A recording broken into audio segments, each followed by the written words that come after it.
Om Shanti. I had a question in the morning about jealousy. And do you ever feel jealous? Yes. Do you ever feel jealous? Yes, we all do, right? And I was thinking about this thing called jealousy. And sometimes, we don't even realize that it is jealousy because jealousy is where what you feel when when somebody has that which you don't have, and in your opinion you deserve it more than them, but they have it and you don't have it. Okay, there there is this situation where somebody has something which you don't have, and then you think that you deserve it more than them, and then what you feel is jealousy. Okay, and then what you do is you change that feeling into a righteous anger, and you think that you deserve it and they have it and they shouldn't have it. So you are angry about it, and it's right to be angry because it's wrong that they have it and you don't have it when you deserve it more. Yes. Now, there was this question somebody asked, that I'm feeling this strong righteous anger about someone having something which I don't have, and I think I deserve it and they are having it. Then I said, that's jealousy. So they said, no, that's not jealousy, because jealousy is when I'm wrong in thinking like that, but I'm right in thinking like that. So that's not jealousy, that's anger. And I am very rightfully angry, and it's killing me. Like all day and night, I'm just thinking about that thing. So then I tried to think about the situation, and what I understood is Baba is giving us so much knowledge about things we can't see. That's why God is always called the bestower of the third eye. Yes, and what is the third eye about? The third eye is about appreciating and taking cognizance of things that you can't see with these two eyes. And this question of whether someone deserves something or not, this question is a very interesting question, because you are trying to think with limited buddhi and coming to a conclusion whether someone deserves something or not. But then you don't know about the factors, or you're not taking them into calculation, which you can't see with these two eyes. So there are other factors like their punya karma or their previous karmic baggage, or whatever they are on the inside. Maybe on the external, when you see the external aspect, maybe they have not invested a lot of effort or energy into getting what they have. But if you look at the internal state, maybe they are in good consciousness and that's why they are attracting it. Yes, or maybe it's their karmic accumulation over last births or this birth. We don't know all those things. And success is an aspect of all these factors accumulated together. And what are we doing? We are spoiling our consciousness because of that. Yes, and we see a situation and we are thinking negative thoughts, and what is that doing to my energy field? I am going into lower consciousness. And when my energy field is so low, will I attract better things or worse things in future? So we need to understand that the way we are approaching this situation is not accurate. So one thing that Baba has taught us is everything in drama is accurate. So nothing that's happening is wrong. Everything is happening the way it ought to be. So if somebody is getting something, you should know as a spiritual law that they deserve it. Even if you don't know how they deserve it, they still deserve it. That's why they're getting it. And what do you have to do to get that? You have to deserve it. And being jealous will not make you capable of deserving it. So what you do is you try to accept whatever they have, because that's got nothing to do with what you have right now or what you will have in the future. So just let go of that. Become very independent of that emotion, that situation. Drop that from your thinking, your buddhi, and then start working on your karma and your energy field. Yes, because that's the key to your success. And it's very important because I've seen many people wasting or, misusing their energy and time and thought in creating a low consciousness for themselves by creating these thoughts which are based on anger and jealousy. So this is something that that Baba is teaching us, and the spiritual knowledge should help us to do better in the future. Okay. Now, this is about jealousy. So because somebody asked, so I thought maybe this is a relevant question for many. So I just felt like sharing it. Now, today, Baba is talking about remembering Baba. And Baba in the Murli says, sweet children, surrender yourselves to the Father at this time, and you will become constantly happy for 21 births. Now, in Mama's Murli yesterday also, and we have understood, we have been thinking about this quality of surrender.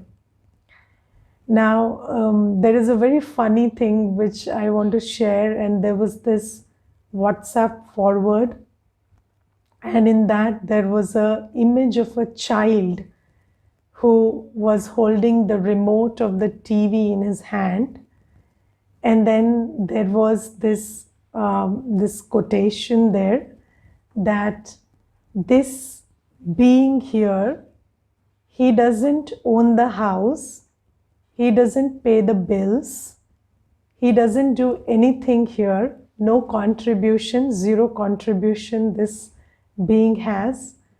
The TV doesn't belong to him, the remote doesn't belong to him, but dare you take it away from him.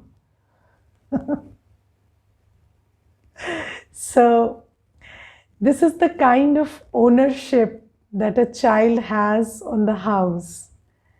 And you see, the parent does everything in the house. He's paying the bill, he's paying the rent, he's paying the television bill, he's paying everything.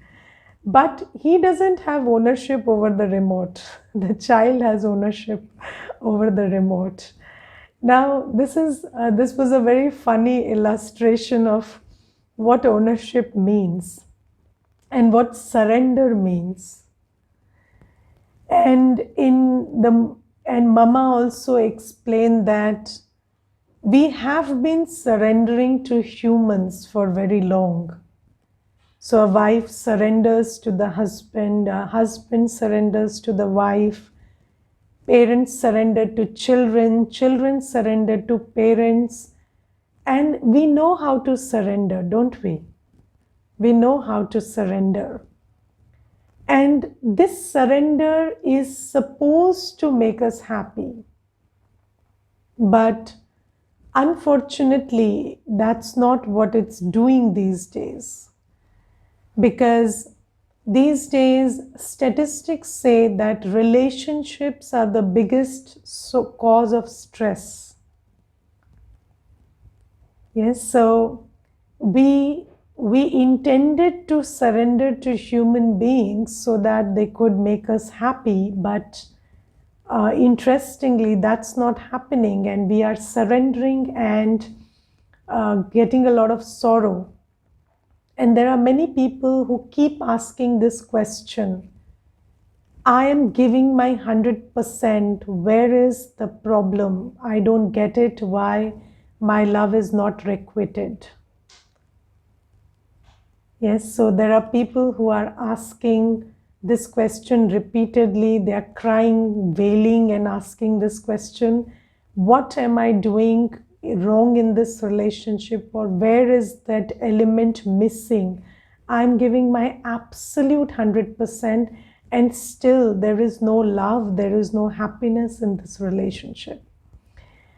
So, this is the question we are grappling with, and now Baba is teaching us the truth.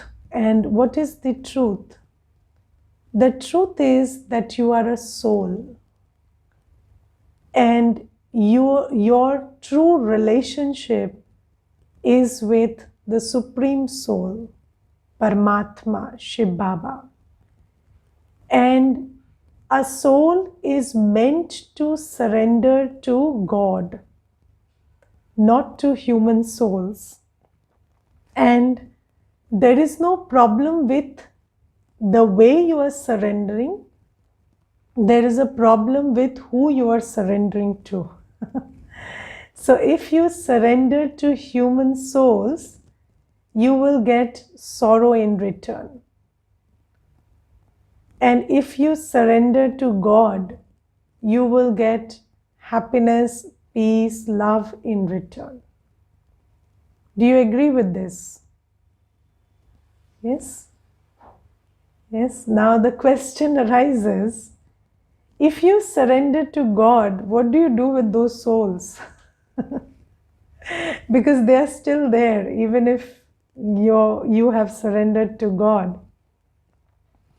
So then your relationship with those souls becomes that of seva. And what is seva? Seva is a very beautiful thing. Seva is a relationship where you take from the Supreme and only give. You don't expect. Yes? Neither do you give from your own accumulation. You take from the Supreme, you give to everyone, and you don't expect anything in return. And this is the way you need to have a relationship with everyone around you. Only when you surrender completely to God, then God fills you enough so that you can give to everyone without expecting. Okay, because we all know that Buddha said that expectation is the cause of sorrow. Yes, and we know that the problem is expectation, but we don't know the solution, because how do we not expect when we give? Now, if you give by yourself, then you're bound to expect. But if you surrender to Baba, and then you allow Baba to fill you with everything that you need and everything that the world needs from you, then you will be able to give endlessly without expecting. And this is why Baba says that surrender to me. And when you surrender to me, Baba says, You will be able to settle your accounts with all the souls around you, because an account is settled when you give and not expect. And the second thing is, you will earn the inheritance of 21 births.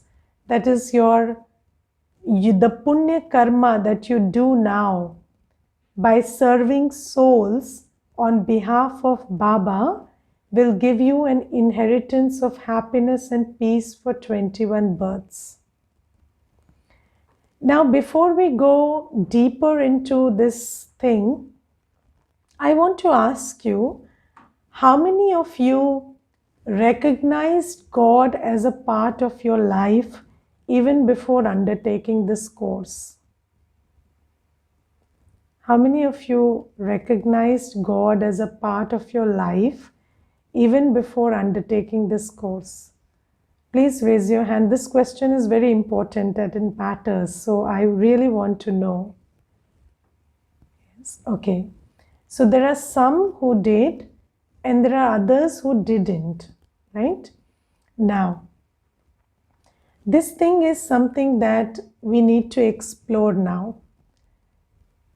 We have, if we have not recognized God, because you see, even in bhakti, there was some information to us about God and there was some ritualistic approach maybe, but then that ritualistic approach also gave us some relationship with God, even if that was not accurate or true, but there was a relationship. And if there was not, then you need to understand that a very big part of our life has been missing until now. So the source, the sun has been missing in our life until now. Yes? So you will have to put in a lot of effort to develop this relationship with Baba or God. Because if that effort is not put in and you think there is any other short way or shortcut to fill yourself, it's not going to work. So this is why when the course is given, information about yourself, information about God, and information about your relationship with God is given. Yes, you are informed that you are a soul. You are informed that there is someone called Baba and he's not a something, he's a someone. And then you have a relationship with that someone. He is your parent, your mother, father, teacher, Satguru, friend, guide, everything. But that is just information. Until and unless you experiment with that information, you are not going to get what we know a knowing. Do you understand? There is something called a knowing. What is a knowing? So if somebody asks you, how do you know that the mango tastes sweet? Then you say, I know it tastes sweet. So you say, how do you know? So I have experienced it. So there is a knowing that is generated from continuous experience. So even an experience can be a one-time thing, two-time thing. But then there is something called a knowing, which is very deeper, very deeper than the experience. And when you experience something many times, then you use this word, I know this. Yes, if somebody says, this person cheated on me, you say they can't cheat. You say, and then they ask you, how do you know? So I know they can't cheat. So this knowing is a very deep thing. And this knowing doesn't come from information. It comes from years of sustained experience. And this knowing is a very deep thing. Even if you don't have an experience one day, this knowing sustains that faith. Okay, so you have to experiment with the information that's being given to you, and with that experiment you will receive an experience every day or sometimes, and then slowly, gradually, you will know you are a soul and you will know you belong to Baba. Okay, does that make sense? So this is how you have to experiment with this information that you're getting. And whatever Baba says in the Murli, in what we will be understanding every day bit by bit, has to be put to test by you. And you have to take out some time every day to reflect on these new things. You have to reflect on the fact that you are a soul. You have to reflect on the fact that actually all your relationships are with God, Baba. Okay? So when you reflect on this, then slowly, gradually, it will start making sense to you. Yes? In any case, you see, everything starts with information. Yes? So when you're born, you are informed that these are your parents and these are your siblings, and then you have to live with them, and they are the people you can trust, and they are the people who love you unconditionally. This is what is told to you, right? And then you start experimenting with it in situations, in circumstances, in day-to-day interactions. And then sometimes you get the proof that what is said is true, and sometimes you get the proof that what is said was completely false. Yes, and there was this chapter on honesty that I was teaching young kids one time, and I told them you should be honest to your parents. And then there was this one child who raised his hand, and I told him to speak, and he said that, I don't think that's a good idea. So I said, why? He said, because every time I'm honest to my parents, I end up getting beaten up. And then they never understand what I'm going through. So I said, no, maybe you've not tried enough. He said, no, I've been trying for 13 years and it doesn't work. So I don't need to be honest to my parents. I need to hide everything possible from my parents, and that's a good idea. So then I said, okay, but you need somebody you should be honest to, because that's important. So he said, maybe my friend. So I said, maybe your friend doesn't guide you properly every time. So he said, yes, last time I ended up in trouble because I followed what he said. And then we ultimately came to God, who you can be honest with always. So you see that we are told that every relationship around us is meant to be a certain way and provide us with what we need as a soul. And what we need as a soul is peace, love, happiness, bliss, power, purity, complete knowledge, truth. But we keep experimenting with it. And sometimes we feel that, yes, some relationships are giving us what we need. And sometimes we feel that, no, that information was not correct. Yes, now, similarly, now that you are born in this spiritual life, this is rebirth, yes? Now again you are born, again you are being told that you have all your relationships with Baba. And He will give you, the soul, everything you need. He will tell you all the truth you need to know. He will give you the purity, the peace, the love, happiness, bliss, power that the soul needs. But you have to turn your attention to Him. Just like you run to people, you run to institution, you run to the bank, you run to the hospital. Every time you feel that you need love, you need peace, you need some information, you need some knowledge, where do you turn? You turn your attention to Baba. And Baba is not a physical entity, so approaching him is not a physical thing. What you need to do is unplug from everything that's going on around you and just turn your attention to that ocean of peace, who is in stillness, in silence, and in great strength and in state of bliss. And when you turn your attention to Baba, you will experience every time you turn that he is giving you what you need. And then this relationship gets stronger and stronger every day.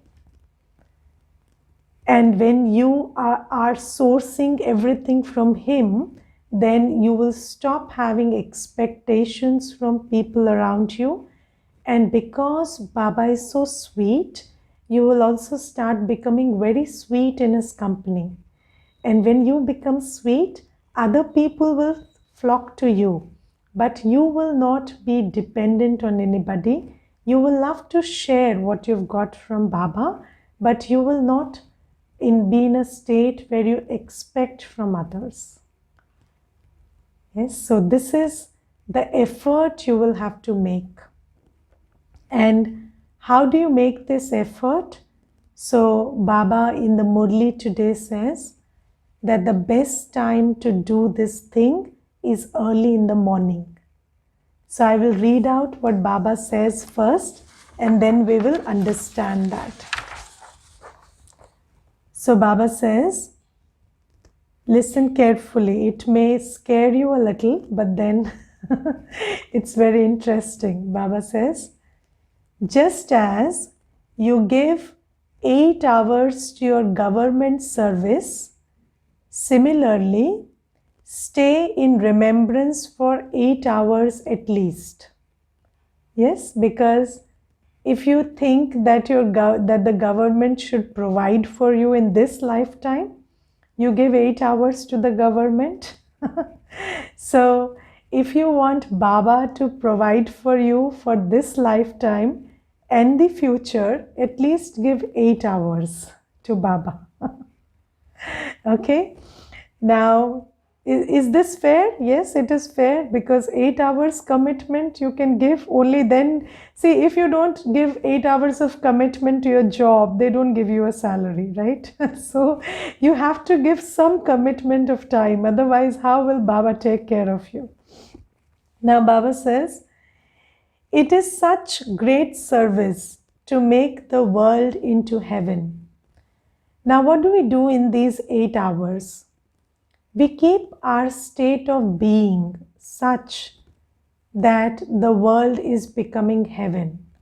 Now you must understand that you are a brick in this wall called the world. And it is said that any wall is only as strong as its weakest brick. Right? So you matter. You're very important. Your state of being has an influence on the state of the world. And Baba says, 8 hours of consciously staying in a state of peace, purity, and bliss is going to make this world heaven. Now there has to be a minimum force which we require to change this collective consciousness. Now that minimum force will be generated when each of us at least consciously stays in a state of peace, purity, bliss for 8 hours a day. And Baba says, do this service to make this world heaven. Simply remember the Father and the land of happiness. So turn your attention towards Baba and turn your attention to that world who is coming, that world of peace and happiness, golden age. and just sit in the remembrance of those worlds. Now, if you sit in the remembrance of whatever is going on in and around you, then you will not be able to stay in peace. So what you do is, you take out time out of 24 hours, at least take out 8 hours when you turn your attention towards Baba, who is the ocean of peace and love and happiness, and turn your attention to the golden age, which is full of happiness. And when you think about them, you will be radiating that energy of happiness into this world. Baba says, that's all. I'm not asking for too much. If you do service for 8 hours, you claim the full inheritance. Baba says, 8 hours per day you give me, and I give you 21 births of peace and happiness. Okay? By staying in remembrance in this way, your sins will be absolved. All the sins. And what are the sins that we have? All the sins that we have committed in this journey have become our sanskars now. So when Baba says that if you do this service for 8 hours, then I will absolve you of your sins, what it means is your sanskars of being unhappy and peaceless will change. And come what may, you will not feel any sorrow or pain anymore.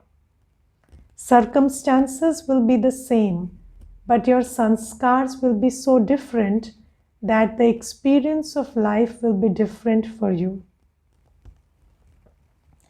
And Baba says, by staying, give 8 hours to this service and then you are free for the other 16 hours. As much as possible, remember Baba again and again. You can remember Baba while sitting anywhere. The best time for you have is in the morning. Okay? There is a saying in Sindhi, early to bed, early to rise. Those who do this are very virtuous. This praise is of this time. Baba says at this time what you do is you adopt this method of sleeping early and waking up early. Now what is early? Early sleeping means sleeping at 10. And early waking up means waking up at 2 a.m. Baba says today in the Murli. Okay, let's listen to what Baba says. Baba says, the father says, go to sleep early at night and then wake up early. Those who don't have knowledge, sleep for 8 hours. Whereas you should have only half that time for sleep. 4 to 5 hours of sleep is enough. Who is talking? The biggest doctor, Baidyanath. Yes, you ask the doctor how many hours of sleep is enough. So, the supreme surgeon, Baidyanath himself is telling you that those who don't have knowledge may need to sleep for 8 hours, but for you children who have knowledge, your 4 to 5 hours of sleep is enough. But listen to what Baba is saying. You are karma yogis. So why does Baba say that for you children with knowledge, 4 to 5 hours of sleep is enough? Because children with knowledge are karma yogis. So in the world, people are only doing karma. And while they are doing karma, they are getting very bitter, angry, frustrated. They are taking sorrow, giving sorrow. Correct? Yes? Anybody is cleaning the floor. They are very interested in those people who are sitting and not doing that. So they are getting bitter about it, and then they are cleaning the floor. But Baba says, when we children do work all day, see, a yogi is not someone who doesn't work. Let's get this right. Until now, we thought, what's the difference between a yogi and a sansari? So we thought that a sansari works, a yogi doesn't work. But Baba says, no, the difference is not work. The difference is the consciousness with which you work. So a sansari also works, a yogi also works. We are all yogis. You are all yogis sitting here. Now you are learning from the Yogeshwar, so you're yogis. Now, we are all yogis. We work, but we don't work with the consciousness with which ordinary people work. We work with surrender. We work in a state of acceptance. We work in a state of gratitude. We work in a state of remembrance of Baba. And when we are in remembrance of Baba, we are very sweet, peaceful, happy, calm, and that is how we work. And if you work in this kind of a state, then you will not get exhausted. And if you're not exhausted, 4 to 5 hours of sleep is enough for the body. Yes, so this is why Baba says you sleep at 10 and wake up at 4, because you are Karam yogis. Now Baba says, go to sleep at 10 p.m. and wake up at 2 a.m. By remembering Shiv Baba, you earn a lot of income. So Baba says, when you wake up at 2 a.m., then you sit in Baba's remembrance. How do you sit in remembrance? See, can you sit with the person you love for 2 hours without talking to them? How many of you can do that? 2 hours you are just sitting with the person without even a conversation. How many of you can do that? Yes, you can do that. Now, if you have love for Baba, you just sit with Baba in his company. And here you can talk also. So, in order to sit with Baba, what you need is love for Baba. When you're sitting in solitude, just invoke Baba in front of you and feel the presence of his love, his peace, his purity all around you. And just sit in that company for 1 hour, 2 hours, 15 minutes, whatever you can, depending on the kind of relationship you have right now. Yes? So Baba says, by remembering Shiv Baba, you earn a lot of income, and this will fill you up with what the soul needs. You will receive both health and wealth. Now, Baba gives you a relaxation. Yes, because everybody got very disturbed hearing that 2 a.m. thing. So Baba says, okay, if not at 2 a.m., wake up at 3 a.m. or 4 a.m. So Baba has relaxed it. It is a first class time, and there is a silence. There is silence at that time. Everyone is in bodiless stage. So why 4 a.m.? Because most of the people in the world are sleeping at that time. So all souls are in bodiless stage. So that's why there is minimum traffic of thoughts around you. And this is why when there is less traffic, your journey to Baba will become very fast. Okay? Om Shanti. Can we be Satyugi state for 8 hours while doing other work?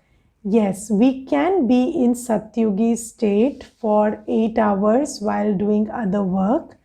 It's not like you have to sit and meditate for 8 hours. That's not what's being said. Part of it can be sitting yoga. because without sitting yoga, you will not be able to maintain that tempo while working. Yes. So you have to lay the foundation in the morning, and then while working also, you can be in yoga. That will also be counted in those 8 hours. All right. Om Shanti.